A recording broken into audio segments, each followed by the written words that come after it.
The Pied Piper of Hamelin. So apparently this is one of those stories that history folks spend time researching to figure out which parts might actually be true, which is a little on the creepy side, not to mention a fine use of someone's time. Also, and this came as news to me, I guess the word pied in the title Pied Piper actually means that he wore multicolored clothing, not that he got hit with banana cream Fozzie Bear style. So, those are your pieces of free information today. Now that we're smarter than we were 30 seconds ago, let's do some Pied Piping. Do you have bratty, annoying kids? Do you also find paying bills annoying? Is your house infested with rats? If you said yes to all three of these questions, remind me not to come visit. And when I'm not hanging out at your place, sink your teeth into the story of the Pied Piper, as it holds the answers to all of your problems. So here's the lowdown. The town of Hamelin was being overrun with giant rats, and not just because they opened too many Chuck E. Cheeses.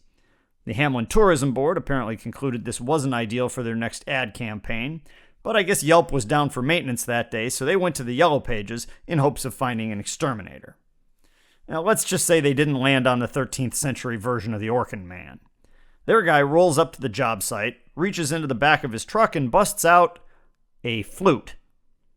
Thinking about this, it might have been more effective just to hire a 6th grader to walk through town playing his recorder.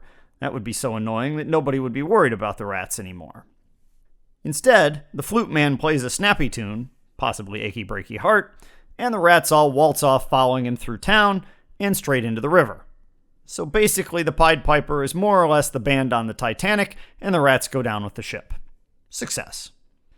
So things are going swimmingly, except for the rats, right up until the Hamelin Town Council decides to stiff the Pied Piper on the bill.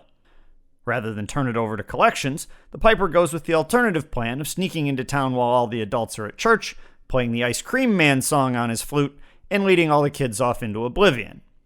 So, that's one way of dealing with getting stiffed out of $100. Now, of course, this is a fairy tale, so it's not like the kids are gone for good. Soon enough, they... Whoa, wait. Say they are gone for good? Like, adios, Vamushki? That's the whole story? Kids are gone? Unpaid rat bill means your kids disappear? Well, that is a lovely tale. And I guess it explains the lack of a Pied Piper ride at Disney World. Yeesh.